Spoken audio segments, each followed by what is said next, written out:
Sign that says Hi, everybody. Yeah. just use this. Hi, everybody. We're ready to get started in a couple of minutes. We've got Dan Koppen with us today and Tip Fairchild. Tip has a lot of hard-hitting questions to ask Dan. So we're just waiting for everybody to come into the room and get their seats for this fun-filled webinar. Just give us a couple of minutes. It's the top of the hour. We're going to start at 1 minute after. Thanks.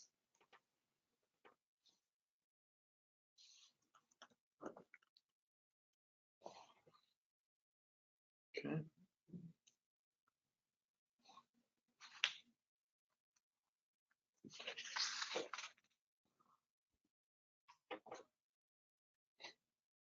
Turn that off. So.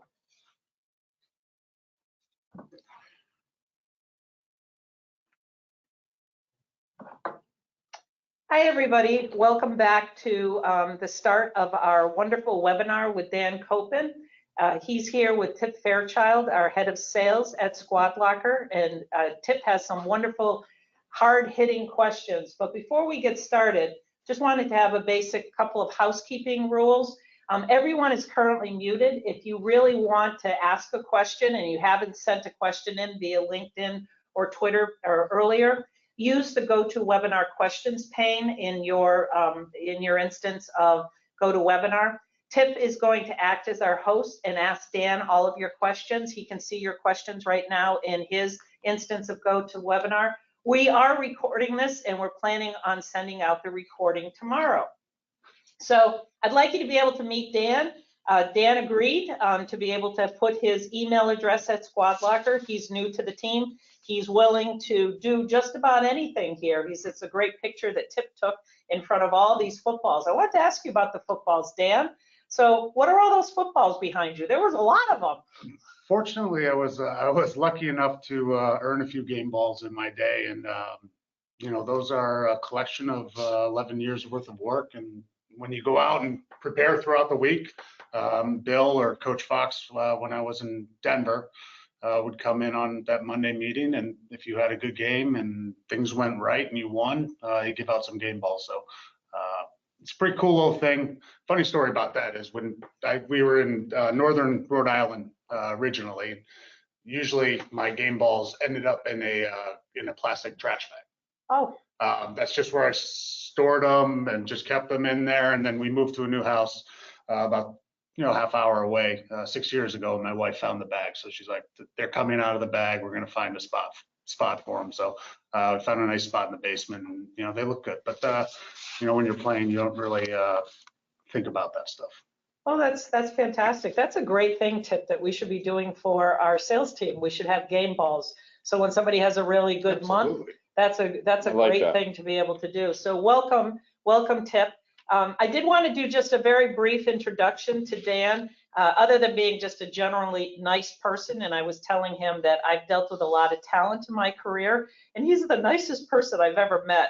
And so he has a couple of little fun factoids that if he could have dinner with any famous person, would you guess that it would be Paul McCartney? Yep. And his favorite movie, one movie he could watch over and over again, is Top Gun. But those are just some very simple questions about who Dan is as a human being. And we've got Tip here, and I know diddly about football other than being a cheerleader. So, and not a Patriots cheerleader, a high school cheerleader. Mm-hmm. I can do give me an L, give me an I kind of a thing for the Lions. We'll do it together. But Tip's got some good questions. So I'm going to turn it over to Tip at this moment to ask these hard-hitting questions. Go easy. We're ready to go. So thank you, people, for submitting questions. I know we have some here that I have in front of me. I know you can put some through here, when you're actually listening to this and enter them, and I'll read them and read them off to Dan. So we'll start. I probably won't say the names because so many people send some things in, and I don't have all the names in front of me. But first one, Dan, you know, you've got a couple Super Bowl rings. We know you're a football player. You had a great long career there. What other sports did you play? And did you play them well? I like to think I played them well.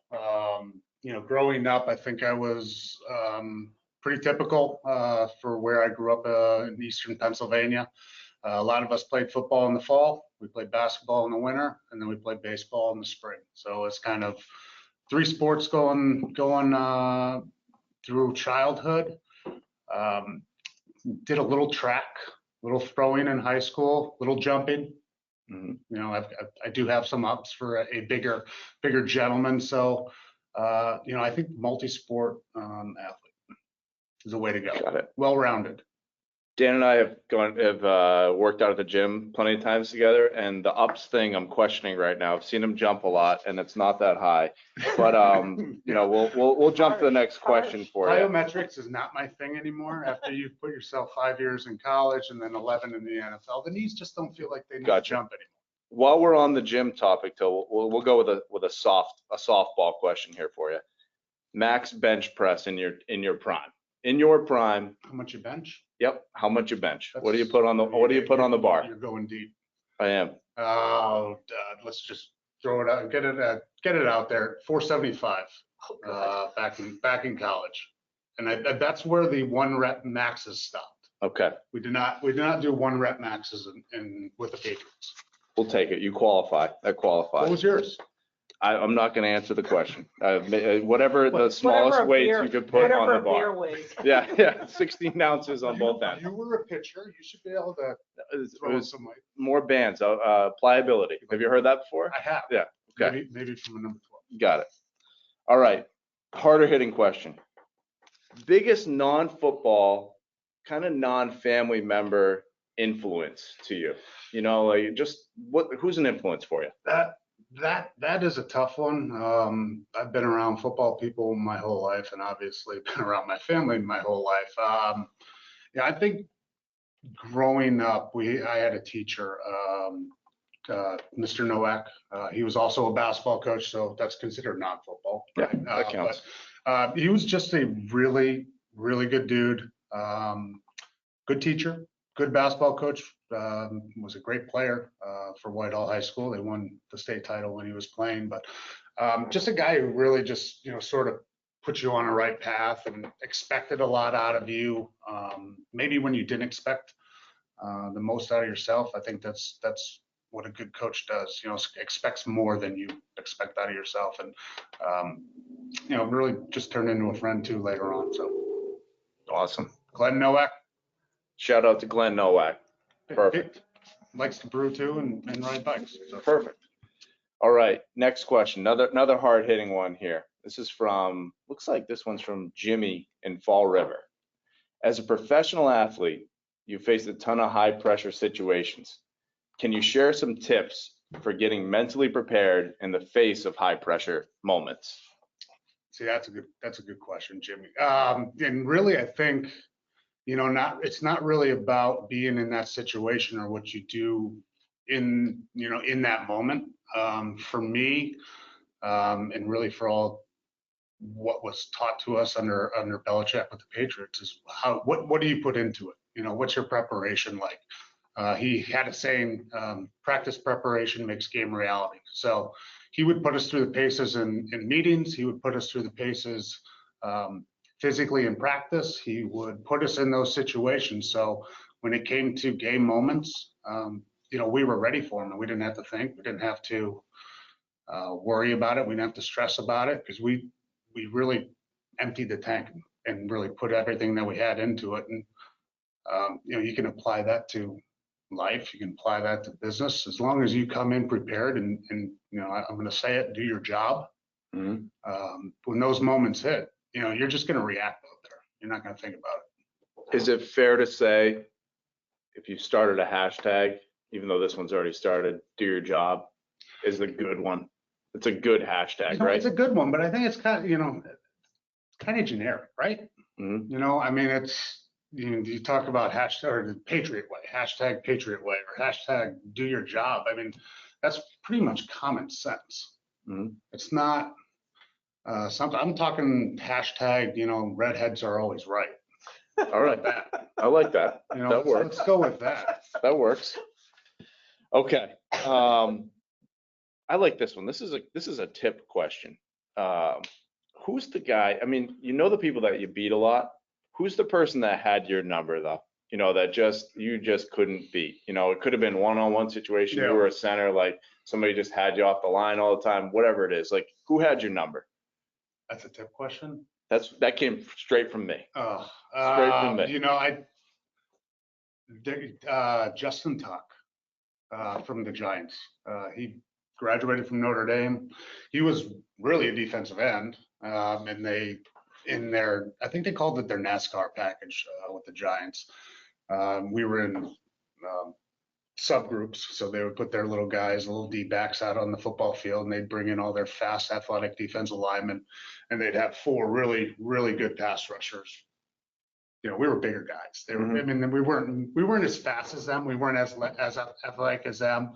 We couldn't start and stop our motor as fast as them. So when he came inside in some situations, and with the Pats, we were also in a lot of man protections where we want our best pass blockers blocking their best rushers. So there would be a lot of times where we'd be one-on-one with that guy, and he'd have a 2-way go over me as a center. And it's hard to stop a guy that's got that ability. And he was a great football player. Won a few one-on-ones against me. I won a few too, but he was good. He's one of those guys. The other guy is Chris Jenkins, who's a really big guy. He played in Carolina. He was also with the Jets later in his career. But he was one of those guys that could do a lot. He's, a big 350-pound guy, but he could move. And he wanted to jump the snap count a few times. And I'm sorry, I don't care how big you are. If a 350-pound man starts to roll before you get going, it's hard to stop a guy like that. I can imagine. So my wife did not like those weeks coming into game day. They knew when we were playing the Jets or the Giants that it was going to be a quiet weekend. Got it. So rolling into another tough one here. Toughest football loss. Now, pre-rec here. I'm a New England fan. Is that a tip question too? This one was submitted. I'm a New England fan. Been in New England my whole life. So Patriots fan. Toughest football loss. I think I know the answer here, but I might be wrong. So where Is it a are we? multiple choice question? No, I think there's only one thing that could come up, but never know. That's why we're asking Dan. It could be a multiple choice, really. All right. Let's go top 3 because we all If know the top 3. We know the number let us have one, right? 2007 season, 18-0, going in the Super Bowl, play the Giants. I don't think we won that game. From my recollection, I don't think we won. I don't either. I don't think you won. So let's just move on from Okay. that. We understand that. That's still, I don't get a lot of nightmares, and football players have a unbelievable ability to have short-term memory. So that one I haven't forgotten yet. So 2007 season, I would throw the 2011 season as well, where we lost to the Giants in the Super Bowl again. I did not play in that game. I had broken my ankle earlier in the year. It's still a tough loss when you don't have a chance to get a Super Bowl ring. And the third one, I would say the 2005 season and playoffs, 2006, January of 2006. Indianapolis Colts in the AFC Championship game, up 21-3 at the half, I believe, on our way to play Chicago and Miami. Colts came back and beat us. That was a tough one to swallow too. I thought we might get a middle school or high school moment, the fact that you're going top 3, but I mean, those all feel like big losses. Well, I mean, middle school, yeah, you sort of move on from those pretty quick. High school, the last loss, we were in the state tournament my senior year, won our district title, and then we went to the States. We played out in Hershey, Pennsylvania, and we got beat by a team pretty good. So that was tough because, I mean, you're taking off your pads, your high school uniform, your high school helmet, and that era is definitely ending. You know, I can remember walking off the field, seeing my parents there. That was an emotional moment. That stank, but you know, it's been a while since those. These other losses are much closer. Tip, we're getting some other questions from some of our listeners today. Would it be okay if I interrupted you for a second? Absolutely. Let's hear 'em. Okay, these are not my questions. That means you're doing a bad job. No, not true at all. I'm trying to give them a little bit of a break. Rich Daniels said, this is a hard question, I think. What do you think of women playing tackle football as adults? And do you see a women's version of the NFL in your lifetime happening? I have no problem with it, right? It's a free country. They've got pads on, they've got helmets on. If they want, I mean, you know, the women's league or whatever, but if they're fully capable and they're good enough to play on an NFL team or a college team, we've seen a bunch of, not a bunch, I want to say we've seen a few kickers at the college level play. But if there's a woman out there that has the skills, I don't see a problem with it. I don't think anybody in this day and age would have a problem with it. Okay. Can I ask another question? Well, another Tim? one. Are you sure? Absolutely. Okay. Phil Slocum has a question. He says, hello, Dan. Congratulations on your new position. Thank you. I've I'm always excited. enjoyed the stories from someone we both know and love who did his time in the NFL. Some of my faves were always the story about the moment when he was in game mode and just got overcome with the moment. Yep. Can you share with us if you had one or more of those moments where you just got caught up and it all hit you live? You know, yeah, I mean, Phil's speaking about my father-in-law, Mark Van Egan, who played for the Raiders for 8 years and then played with the New England Patriots for the final 2 years. And he got caught up in the moment every game where he would throw up before every game. Oh, really? Stage fright? No, not stage fright. It's just, you know, he's got one of those triggers that Yeah. it just comes up. And the good story about that is Coach Madden was his first coach there, wouldn't let the team go out on the field until Van threw up. So that's kind of a cool little thing that he has with those Raider days. My moment probably would be the first game, you know, really that I played in, because when you, and Tip knows this, when you're playing in a sport, it doesn't matter what age group, what level. I think there's some nervousness in you. There's some anxiety that you have. That's all normal. That's all good stuff. So I think the most nervous I've been is my first start, and that was week 2 in my rookie year in Philadelphia, about an hour from where I grew up. That moment almost came up. That was really nervous. But then Tip can also tell you this: once that first snap happens, it's a game, and you just settle down, you get right into the flow of the game, and you just go. So that one, the Super Bowl, was one of those moments. Always is one of those moments. You know, they say about the Super Bowl, the team that can treat it as just another game the soonest has really, you know, has a really good shot of winning that game. And the first time you're in it, you're like, okay, yeah, you know, first snap, it will be normal. You know, the nerves will go, the jitters will go, and we'll be fine. I'm not even joking. My hand was shaking midway through the second quarter still in that game, because it's a spectacle. 100-something million people watching, the stadium's packed. You have the flyover. You had the first one was Beyonce singing the national anthem, and the kickoff. You're like, hey, some of the older guys are like, hey, just take a look around at the kickoff and just watch all the cameras and the phones and people taking pictures. You just look around and, you know, there's 70,000 people just taking a snapshot of that. So. And then you realize, like, this isn't another game, and your body sort of takes a little bit more to settle down in that game. So I could have lost it there too. The game butterflies are something that you don't get in normal Well, Tip, you life. need to talk as much, a little bit you know? about your time Yeah, at the well, Houston so, I mean, Astros. yeah. I mean, you're a pro.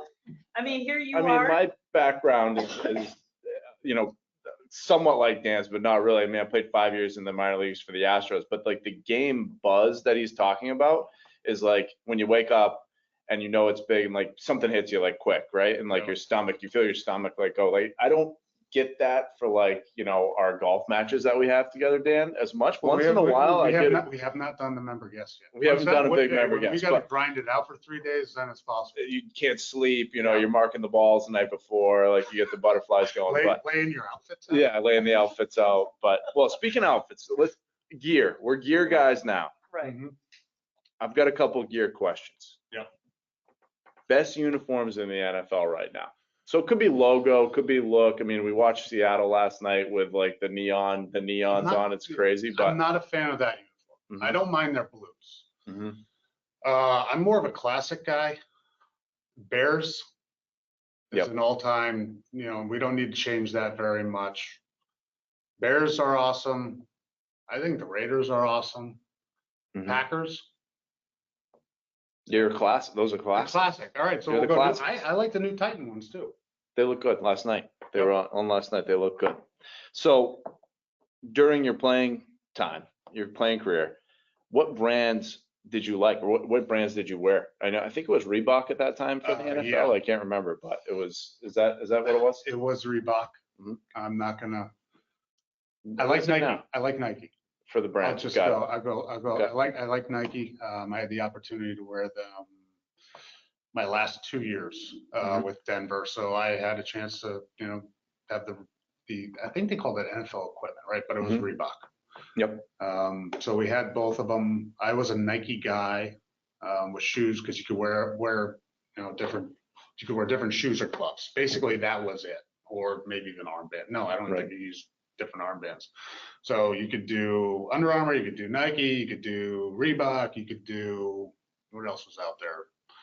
Adidas or something like that. So you'd have a shoe deal that you get your gloves and shoes from. So I was always a Nike guy with that shoe deal. Got it. So now you're getting ready to go to the golf course. Yeah. What are you putting on? What's the brand now? There's some good ones out there. I mean, I love wearing Under Armour. I like wearing a lot of the brands that, we have, here for the company and stuff. But like, what do you put on? What do you get ready to lay out the night before, as you said, Yeah. right? You say, hey, I'm going to throw this on. If my go-to, if it's a big round, Peter Millar. Peter Millar. Mm-hmm. Outerwear, I'm going to throw zero restriction on. Mm-hmm. No doubt about that. Bone dry on that. Bone dry. I mean, just the way. Pouring rain. I mean, if we're going to get into fashion talk right now, and especially for a bigger guy. We're in the fashion industry. Okay, yeah. So, I mean, yeah. for a bigger guy, the way it feels on you Mm-hmm. and the motion it allows you, especially on my backswing, because it's so beautiful. And It lays right on the body. It allows for the turn. When they say zero restriction, it is zero restriction, people. There you go. That's what I'm saying. Okay. Well, there's an endorsement for you. Wow. I mean, yeah, Holy we're moly. ready. For the bigger guy, I mean, there's a lot of good stuff out there. There's no doubt. Shoe size. 13. Favorite color Gatorade. Red. Wow. Never heard red before. Red. No one likes red. Everybody loves red. I'm a yellow guy all day. Green, whatever you want to call it. I call it yellow. It's yellow. Where's green? Do you remember What are you, the colorblind? color? Did you get? Are you did color? Are you? They no, call it hold green on. sometimes. No, they don't. It's yellow. It's lemon lime. Do you remember the color What's the lime we Gatorade call green? first Super Bowl? The what? The first Super Bowl you guys won. Do you remember the color of Gatorade? That's usually a prop Yellow? bet. Was it yellow? I don't know. I'm asking you. You were there. I didn't. I wasn't the one that. Okay. I've got food questions coming up What's next. wrong with red? Fruit punch is You better ask Dez's Buffalo Wings question. Yeah, so I got Fruit Matt. punch is a classic kid's drink. So when you're growing up and Gatorade just comes out, you know what the best tip is? Here, this is for the parents out there. Mhm. All right, if they don't do it already. So when you got a kid going to basketball camp or football camp in August or something like that, remember the old coolers, the Coleman coolers that you'd fill up? Mhm. You have to, the spout comes out, the good ones when Mhm. stuff Yeah, was made right. type that's thing, right. Yep. Here's the trick. You put the Gatorade in the ice cube tray the Mhm. night before, so you don't use regular ice cubes, because then you're going to water down the Gatorade. Now you're putting Gatorade ice cubes in that cooler. You don't water it down. Got it. Non-watered down Gatorade. That's the key. You got it. Just Can you like mix the yellow and the red? How would that taste? No, I don't know. I'm one Gene, color you never guy. cross the streams. Never. All right, here are some food questions. Top city that you play in, and then where do you go to eat in that city when you were playing? See, that's a trick question. Okay. Okay. And I'll tell you why. Bill doesn't like to leave. Some coaches, they treat it differently. Fox would go on Friday night for a game on Sunday. Bill would go Saturday afternoon. You're not going out to eat. You're there. It's a business trip. So you're in the hotel and you're going to the game, then you're getting on the airplane, you're coming home. Mhm. So we didn't really go to a lot of cities and go out to eat. Some of them, we were out there for a week or something like that. If it was a West Coast trip, or we're playing two West Coast games back to back. So there wasn't a lot of eating. The fun thing was with Tommy with the last couple of years, he got smart because he's trying to take care of the guys who protect them, would actually get a restaurant in that area that he liked or whatever, and they would bring it in and cater it to, the wide receivers, or, they're catching the balls, and the fat guys up front just like to eat. So that was much appreciated. But it could be a big bill. Big bill I on think he that. can afford it. Yeah. So I'm not really worried about the bill. Gotcha. There's very few times that I went out to dinner with him that I ended up picking up the Yeah. I mean, Gotcha. I offer. I mean, that's just the polite thing to do. So, I was Matt, hoping he wouldn't pick it up. Don't take me up on this. I know what it's gonna be. Matt from Rochester says, so we're on the food questions here. Oh, I love food. Buffalo wings, Yes. blue cheese or ranch? And you can't have both. Oh, I mean, I would want both. It's a good, that's the answer, Matt sometimes you from like- Rochester. But Sometimes you like a little variety. Mhm. If I had one or the other, it's blue cheese. okay, blue cheese. Gene, what's your answer on that one? Blue cheese. Okay, blue cheese. Okay, let's see, a couple more. All right. What's your answer on that? I mean, both probably. I'd take ranch though, probably You one would? or the other. I think Yeah. that You're a Matt ranch from guy? Rochester is gonna, probably Should you? send me a message on that one. Yeah, Yeah. he could. All right, what else do we have? Ooh. Oh, there he is. Sorry, I'm a side producer, everyone. I don't want to jump in this, but I'm going to jump in this. I appreciate the both answer. Tip, I'm a little disappointed. I'm a little salty at my Bills losing last night. I just had to get my 2 cents in on this webinar. That's it. Got Got it. They lost. And thank you They for- lost big. It wasn't close. It was not close. It was not close. That's a nice spin on it, You were Jen. just, the other day, you were just saying 4-0, right? Well, as a Bills fan, I'm used to this. So, You're not used to 4-1. Come on, don't lie. no. I'm more used to 1 and 4. I have, we're going to try to wrap this up in 3 minutes. So if anybody else has a couple of questions, I'm just going to bring this up, that one of the things that we're looking to do, this was sort of a slow roll effort to be able to have the chemistry between Tip and Dan, in an effort for us to do SquadLocker TV with Dan and Tip. As you can tell, they've got a very good chemistry together. And one of the things, we would like to be able to answer questions on a regular basis. Jen asked this particular question more about your business, because you graduated from BC with a degree in accounting, right? And it's a very important degree. I mean, it's a good one to be, it always is going to hold you in good stead. So not only on professional football, but in terms of your educational background, how does it giving you a leg up as an entrepreneur, as a business person? I think the education part has helped me just because I understand numbers.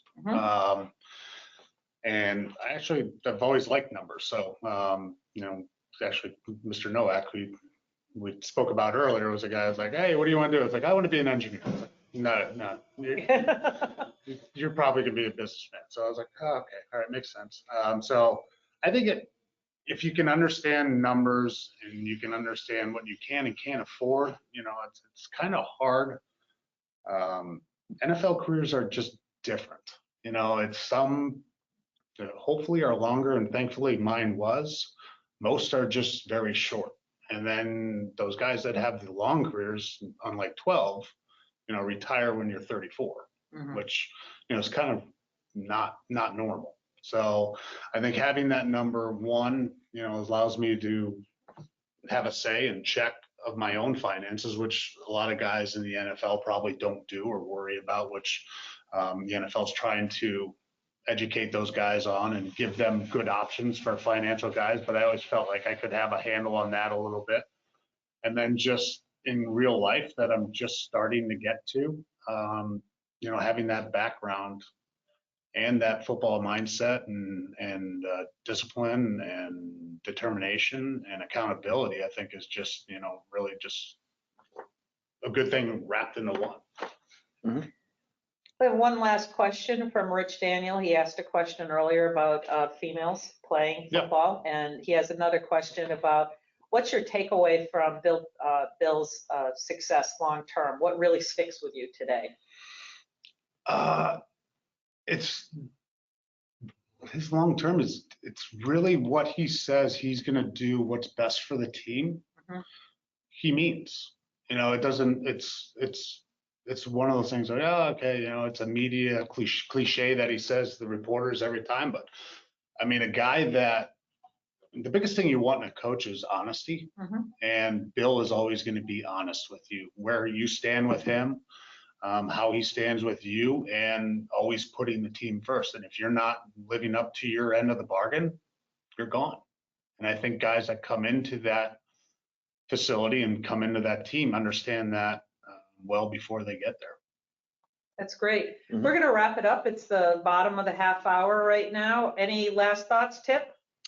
I mean, we're gonna load up some more questions, and you'll see some more of this with some things that Dan and I will be doing, and we're excited about it. And I'm holding some of the hard hitting questions till next time. I think I we're will- going to have fun with it. Though, I'm too. gonna save this piece of paper that I wrote them on earlier today for the next time. So I appreciate everybody listening. And Gene, did you have anything to I just wrap want to up thank with? you, Dan, for coming here today and doing Thank you. this. This was great. Thank you, Tip, for being our wonderful moderator on it. And thanks, Des, for breaking in with your Bills story. So we appreciate it, and we'll talk to you soon. Bye, We'll go get everybody. some red Gatorade.